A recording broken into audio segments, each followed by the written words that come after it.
ई pension portal के शुभारंभ के आज के इस कार्यक्रम में मंच पर उपस्थित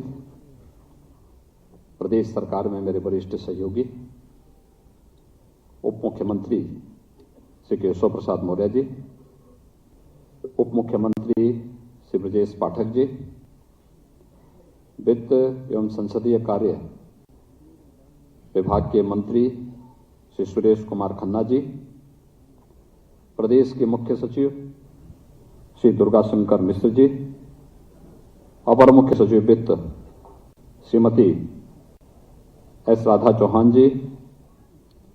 अपर मुख्य सचिव सूचना श्री नवनीत सहगल जी, वित्त विभाग के सभी अधिकारीगण और प्रदेश शासन में अपनी एक लंबी सेवा के बाद जिन्होंने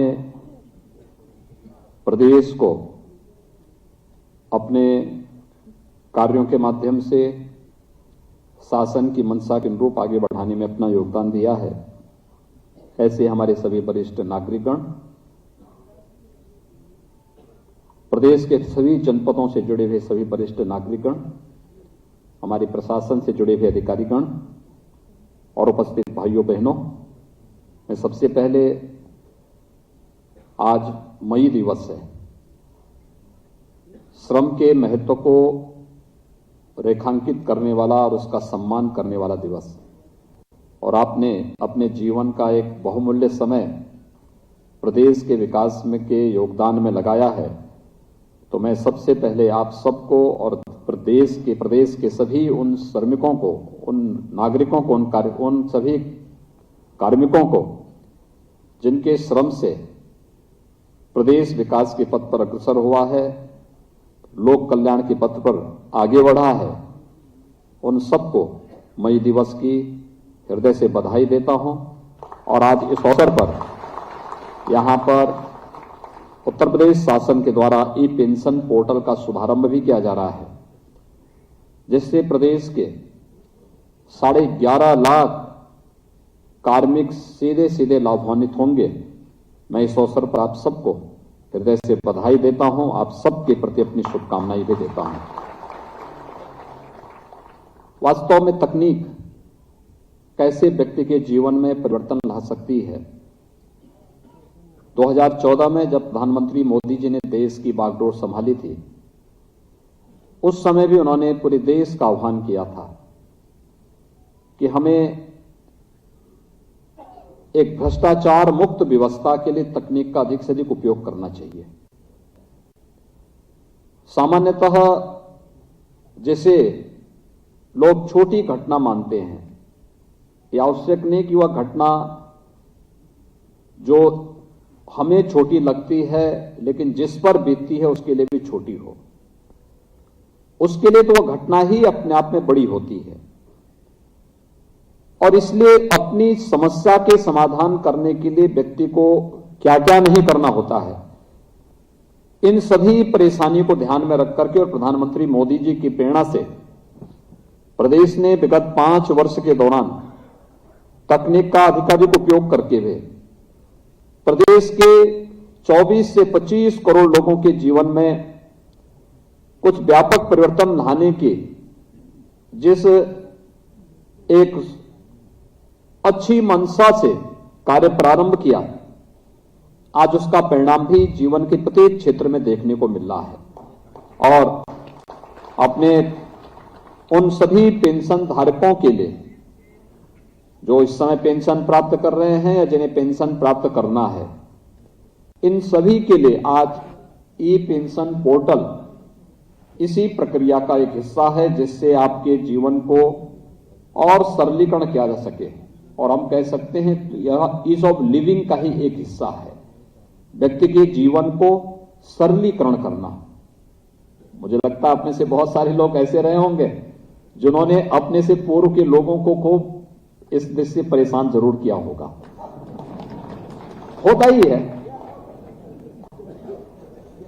और लेकिन आपकी परेशानी को वित्त विभाग ने समझा, और मैं धन्यवाद दूंगा। मैं खन्ना जी से ही पूछ रहा था, मैंने कहा भी आपका तो रिटायरमेंट का समय तो नहीं आया अभी, तो उन्होंने कहा कि नहीं, मेरा रिटायरमेंट का समय तो 75 साल है, अभी काफी समय है। लेकिन वित्त विभाग ने चिंता की, अपर मुख्य सचिव वित्त और उनकी टीम ने पोर्टल विकसित किया और आज प्रदेश के लाखों कार्मिकों के जीवन में एक परिवर्तन लाने वाला एक ऐसा अवसर हम सबके सामने है। आपने देखा होगा 31 मार्च को जो लोग रिटायर हुए, ऐसे 1220 कार्मिकों का भुगतान उनके खाते में सीधे ऑनलाइन चला गया है। आने वाले समय में किसी भी रिटायर होने वाले कर्मचारी को कहीं भी परेशान होने की आवश्यकता नहीं। 6 महीने पहले रजिस्ट्रेशन करना है और रजिस्ट्रेशन करने के बाद डीडीओ इस प्रक्रिया को आगे बढ़ा करके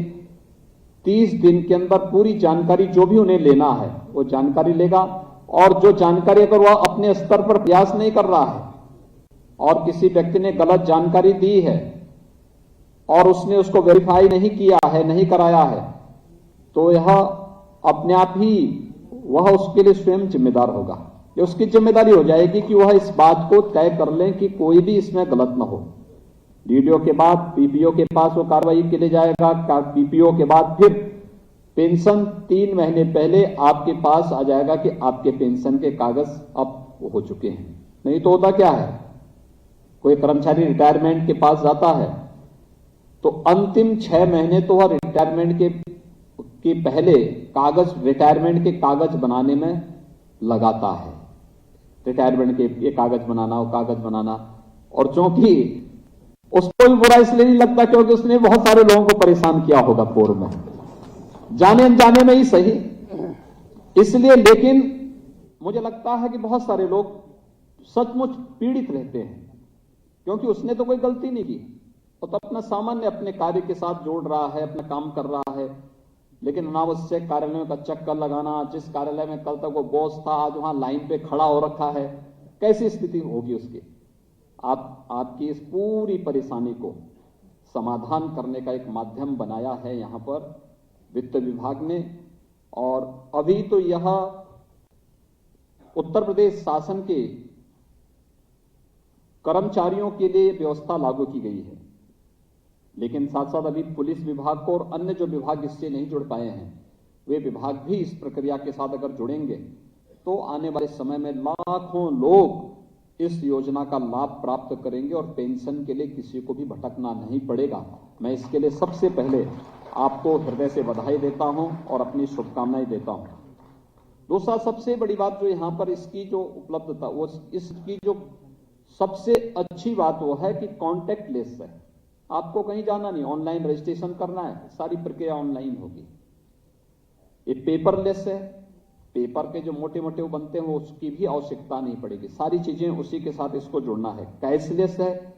जब कैशलेस होगा तो लेन देन की भी कोई संभावना इसमें नहीं रहेगी और प्रक्रिया 6 महीने पहले से ही ये अपने आप पूरी हो जाएगी। और पेंशन आवेदन किए जाने के उपरांत 30 दिनों के अंदर इसमें सभी प्रक्रियाएं अपने आप आगे बढ़ती हुई एक कार्यक्रम आगे बढ़ेगा। ऑनलाइन डैशबोर्ड द्वारा ये पूरी तरह अनुरक्षित भी होगा। इसके अलावा और भी अन्य तमाम प्रकार की उन उपलब्धियों से भरा हुआ यह एक सुविधा आज प्रदेश के अंदर उपलब्ध कराई जा रही है और उत्तर प्रदेश पहला राज्य होगा जिसने अपने पेंशन धारकों को यह सुविधा उपलब्ध करवाने की कार्रवाई किया है। इसलिए भी मैं उत्तर प्रदेश के सभी पेंशन धारकों को और जो कार्मिक आने वाले समय में पेंशन लेंगे उन सबको मैं इस अवसर पर हृदय से बधाई देता हूं, अपनी शुभकामनाएं देता हूं। भाइयों बहनों, जो यहां पर हमारे संचालक बोल रहे थे कि हमारे जो पेंशन भोगी हैं ये लोग आने वाले समय में कैसे वो करेंगे, मुझे लगता है कि पेंशन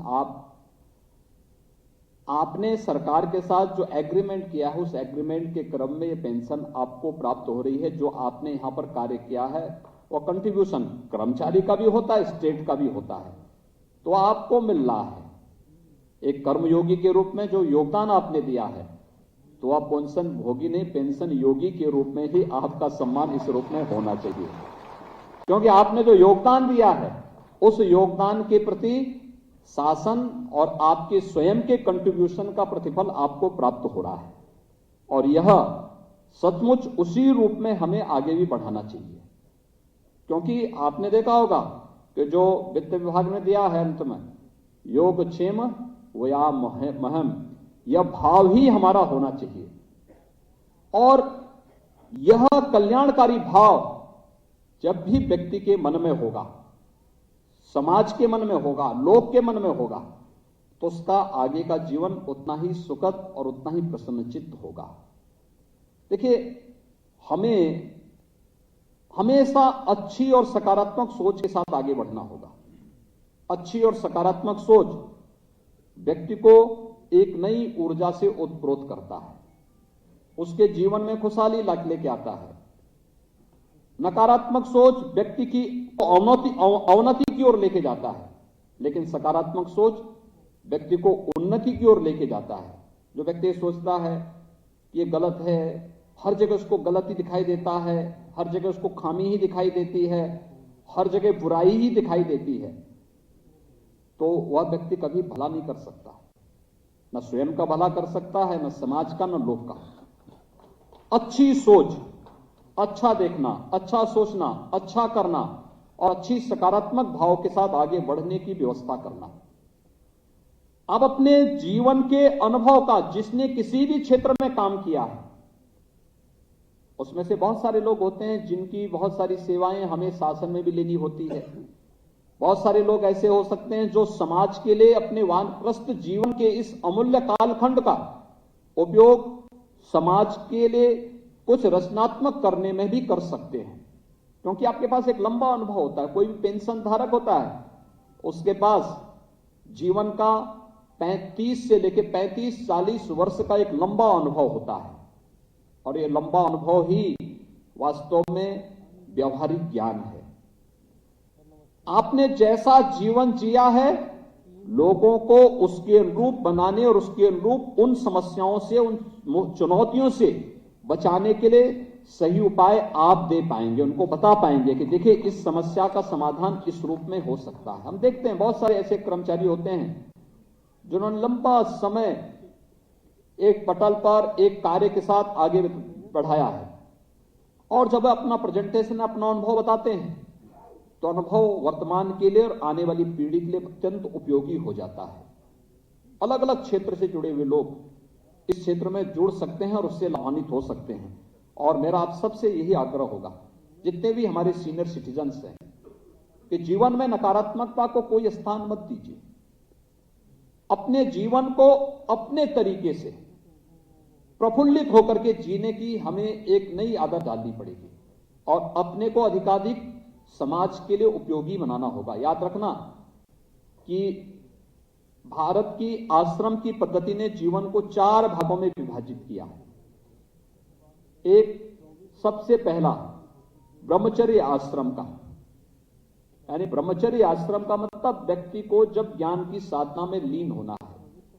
25 वर्ष तक की आयु को माना है, ठीक है। हमने बालिग की उम्र वर्तमान में 18 वर्ष की है। व्यक्ति 18 वर्ष के बाद, 20 वर्ष के बाद, 22 वर्ष के बाद सरकारी नौकरी में या निजी क्षेत्र की नौकरी में आ जाता है। लेकिन 25 वर्ष तक की आयु ये माना गया कि व्यक्ति को सीखने जानने का एक अवसर मिलना चाहिए, उचित अवसर मिलना चाहिए, जिससे वह समाज पर निर्भर होकर के स्वयं के लिए लेता है। लेकिन 25 वर्ष के बाद फिर 25 से 50 वर्ष का आश्रम एक सदगृहस्थ की दृष्टि से गृहस्थ आश्रम के लिए होता है। गृहस्थ आश्रम का मतलब उसने 25 वर्ष समाज से लिए हैं, समाज के योगदान से वो आगे बढ़ा है। समाज का मतलब माता पिता का भी योगदान है, अभिभावक का भी योगदान है, तो भी वह समाज का योगदान कहीं ना कहीं उसमें प्रत्यक्ष अप्रत्यक्ष रूप से जुड़ती है।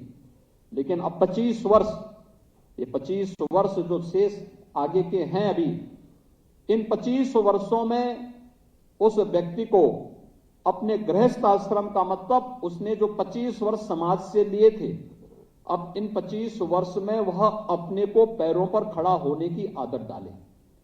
स्वावलंबन का जीवन स्वयं गुजर बसर करने की तैयारी करें और इन 25 वर्षों के लिए अपनी आजीविका के लिए मेहनत करेगा, परिश्रम करेगा, मेहनत करेगा। 25 वर्ष वानप्रस्थ के, वानप्रस्थ का मतलब आधा जो कुछ बच गया है गृहस्थ आश्रम का, उसको पूरा करने के साथ साथ समाज के लिए भी कंट्रीब्यूशन के लिए अपनी तैयारी करना। भाई जैसे 25 साल आपके ब्रह्मचर्य आश्रम के बताए, ज्ञान अर्जन के बताए गए हैं, उन 25 वर्ष आप ज्ञान अर्जन में ही नहीं लगाते। अब 20 से दिनचर्या शुरू करते हैं, 18 वर्ष की उम्र में ही शुरू कर देता है, कोई 20 साल में, कोई 22 साल में, कोई 23 साल में, तो वह इधर भी उसने कुछ बोनस में उसने लेना शुरू कर दिया गृहस्थ आश्रम का, अभी से वह स्वावलंबन की ओर अग्रसर हो रहा है। तो ऐसे ही वानप्रस्थ का होता है, गृहस्थ आश्रम का बचे हुए कार्यों को भी हम संपादित करने के साथ साथ समाज पर आश्रित होने का, समाज पर आश्रित नहीं बल्कि समाज को भी खड़ा करने के लिए हम आगे बढ़ते हैं। आपका यह समय पूरी तरह वानप्रस्थ का होगा, सीनियर सिटीजन का यह समय वानप्रस्थ का होता है। अपने पारिवारिक दायित्व का निर्वहन करते हुए भी हम समाज के लिए भी कुछ योगदान दे सके। अलग अलग क्षेत्र में अलग अलग व्यक्ति दे सकता है, कोई शिक्षा के क्षेत्र में दे सकता है, कोई स्वास्थ्य के क्षेत्र में दे सकता है, कोई गांव में गरीब कल्याण के क्षेत्र में दे सकता है। शासन की योजनाओं से आप जुड़े रहे हैं तो शासन की योजनाओं का लाभ गांव के लोगों को भी उपलब्ध करवाने में अपना योगदान दे सकते हैं, मोहल्ले के लोगों को दे सकते हैं, स्वच्छ भारत अभियान के साथ जुड़ सकते हैं, या जल संरक्षण के क्षेत्र में कार्य के साथ जुड़ सकते हैं, बेटी बचाओ बेटी पढ़ाओ के साथ हम जुड़ सकते हैं। शासन की विभिन्न योजनाओं का लाभ देने में भी हम अपना योगदान दे सकते हैं। और फिर शेष जीवन के 25 वर्ष, अगर एक व्यक्ति 100 साल जीता है तो शेष जीवन पूरी तरह समाज को समर्पित करते हुए कि अब मेरा अपना कुछ नहीं, जो भी होगा उस समाज के लिए होगा, और लोक के लिए समर्पित करते हुए व्यक्ति जब आगे जिएगा तो वही व्यक्ति जीवन में सफलता के रहस्यों को उद्घाटित करते हुए मोक्ष की प्राप्ति भी करेगा, मुक्ति की प्राप्ति करेगा, जो एक आदर्श भारतीय जीवन दर्शन का हिस्सा है। और मुझे लगता है उस दिशा में बेहतर प्रयास किए जाने की आवश्यकता है। मुझे लगता है कि नकारात्मकता व्यक्ति को कभी भी उन्नति के शिखर पर नहीं पहुंचा सकती। नकारात्मकता व्यक्ति को हमेशा अवनति की ओर लेके जाएगा, अवनति की ओर लेके जाएगा। आपने देखा होगा जिस व्यक्ति ने जीवन भर दूसरों का बिगाड़ा होगा उसको कभी सफलता की ऊंचाइयों तक पहुंचते हुए आपने कभी नहीं देखा होगा। उसको पतन के गर्त में जाते हुए जरूर देखा होगा, लेकिन उसको उन्नति के शिखर पर पहुंचते हुए नहीं देखा होगा। इसलिए अच्छी सोच हमें आगे बढ़ाती है, और अच्छी सोच के साथ आज यहां पे राज्य सरकार ने आपके लिए ई पेंशन पोर्टल भी लागू किया है। मैं इसके लिए आप सभी प्रदेश के सभी 11.5 लाख पेंशन धारकों को हृदय से बधाई देता हूं। जो हमारे कर्मी आने वाले समय में इस पेंशन की सुविधा का लाभ प्राप्त करेंगे, वे लोग भी इस सुविधा को प्राप्त करने के साथ साथ इस प्रक्रिया का हिस्सा बन पाएंगे। मुझे इस विश्वास के साथ कि उन सबको इसका लाभ होगा, ये तो हम करेंगे ही। लेकिन अभी जहां पर मैं बैठा हुआ था, अभी हमारे डिप्टी सीएम श्री केशव प्रसाद जी मौर्य जी ने कहा कि वो बोल रहे थे कि हमें इस प्रकार की तकनीक को, बहुत सारे ऐसे कार्मिक होते हैं और समय उनकी मृत्यु होती है, मृतक आश्रित के रूप में भी नियुक्ति पाने वाले कार्मिकों के लिए भी इस प्रकार का एक पोर्टल हमें बनाने की आवश्यकता है कि जिससे उन लोगों को भी भटकना ना पड़े, सब कुछ ऑनलाइन हो और हम उस सुविधा का एक साथ उसको जोड़ सकें। और ये आज की आवश्यकता है। ईज ऑफ लिविंग का मतलब जीवन को जितना हम सरलीकरण कर सकें, व्यक्ति के जीवन का सरलीकरण कर सकें, और यह आज की आवश्यकता है। हमें हर एक फील्ड में तकनीक का उपयोग करते हुए इस प्रक्रिया को और आगे बढ़ाने की आवश्यकता है। मैं एक बार फिर से मैं चाहूंगा कि इस दिशा में भी मुख्य सचिव के स्तर पर एक प्रयास प्रारंभ हो, विभिन्न विभागों की अंतर विभागीय समिति बना करके एक व्यवस्था तैयार करें कि जिससे हम लोग कोई भी मृतक है उसके देय के भुगतान के साथ साथ उसके मृतक आश्रित को भी नौकरी देने का जो प्रावधान है अंतर विभागीय हो सकता है, संबंधित विभाग में हो सकता है, और क्या प्रक्रिया अपनाई जा सकती है, इस प्रक्रिया को भी हमें आगे बढ़ाने की कार्रवाई को एक सुनिश्चित योजना के तहत आगे बढ़ाना चाहिए। और आने वाले समय में हर एक विभाग को अपनी प्रक्रिया को ई ऑफिस के साथ जोड़ते हुए हमें बताना चाहिए हर एक विभाग को कैसे क्या क्या हमारी योजनाएं हैं, क्या क्या हम कार्य कर रहे हैं, पब्लिक आपकी वो योजनाओं को गांव में बैठ करके, अपने वार्ड में बैठ करके, अपने गांव के उसमें बैठ करके देख सके, जान सके, जिससे हम एक सामान्य नागरिक को लोकतंत्र की उन भावनाओं का सम्मान करते हुए उन योजनाओं का लाभ प्रत्येक नागरिक ले भी सके और देख भी सके क्या हो रहा है, क्या स्थितियां हैं। उसका स्मार्टफोन उसको बता देगा स्टेट की प्रोग्रेस क्या है और उसके स्तर पर क्या योगदान इसमें होना है, ये भी हमें इसके साथ जोड़ना चाहिए। मैं इस अवसर पर एक बार फिर से अपने इन सभी सीनियर सिटीजन्स को और अपने उन सभी कार्मिकों को जो पेंशन की सुविधा से जुड़ेंगे, उन सबको मैं आज के इस ई पेंशन पोर्टल लागू होने पर हृदय से बधाई देता हूं। प्रदेश भर के सभी श्रमिकों को आज के इस श्रमिक दिवस पर हृदय से बधाई भी देता हूं, अपनी शुभकामनाएं भी देता हूं, क्योंकि श्रमिकों के लिए भी राज्य सरकार ने कुछ कार्यक्रम बनाए हैं। एक आज श्रमिक दिवस है, हमने हर एक श्रमिक को, वह प्रवासी हो या निवासी हो, हर एक श्रमिक को 2 लाख रुपए की सामाजिक सुरक्षा की गारंटी उत्तर प्रदेश सरकार ने उपलब्ध करवाई है। कोविड के दौरान हम लोगों ने उपलब्ध करवाई है। 5 लाख रुपए का स्वास्थ्य बीमा का कवर हर एक श्रमिक को देने की कार्रवाई युद्ध स्तर पर आगे बढ़ रही है। और साथ साथ जितने भी बीओसी बोर्ड से जुड़े हुए श्रमिक हैं,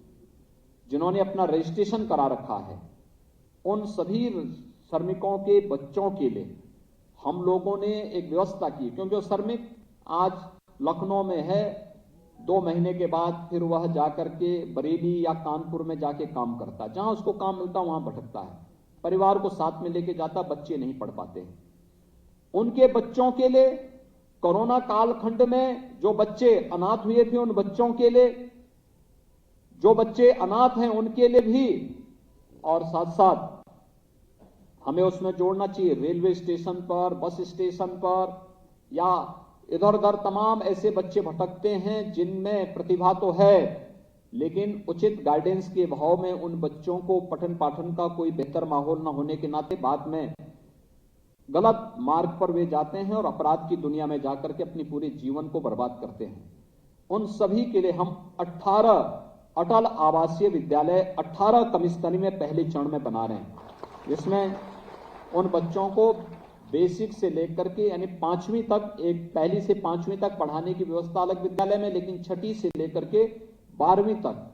आवासीय विद्यालय, रेजिडेंशियल विद्यालय, अत्याधुनिक सुविधाओं से युक्त आवासीय विद्यालय बन रहे हैं। उन विद्यालयों में उनको पढ़ाने की व्यवस्था होगी। सभी प्रकार की सुविधाएं वहां पर फ्री में सरकार के द्वारा उन्हें उपलब्ध करवाया जाएगा। और ये उत्तर प्रदेश सरकार के द्वारा प्रदेश के श्रमिकों और अनाथ बच्चों के लिए दी जाने वाली एक सुविधा है। और मुझे विश्वास है कि हमारा श्रमिक अपने श्रम से प्रदेश को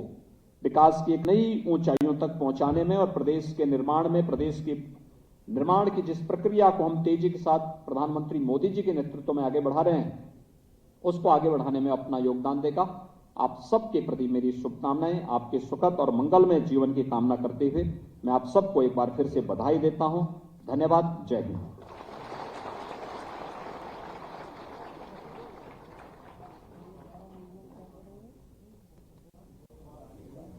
मंत्री महोदय, धन्यवाद के साथ जुड़े हुए थे। बहुत बहुत धन्यवाद माननीय मुख्यमंत्री महोदय। और अब आज के इस कार्यक्रम की समाप्ति के पूर्व मैं औपचारिक धन्यवाद ज्ञापन के लिए आमंत्रित कर रहा हूं सचिव वित्त श्री संजय कुमार जी को। कृपया धन्यवाद ज्ञापन के लिए पधारें। परम श्रद्धेय माननीय मुख्यमंत्री जी के उद्बोधन से न केवल इस सभागार में बट पूरे प्रदेश के 75 जिलों में जुड़े हमारे सभी कमिश्नर साहबान, हमारे कलेक्टर साहबान, जेडी एडी पेंशन्स और समस्त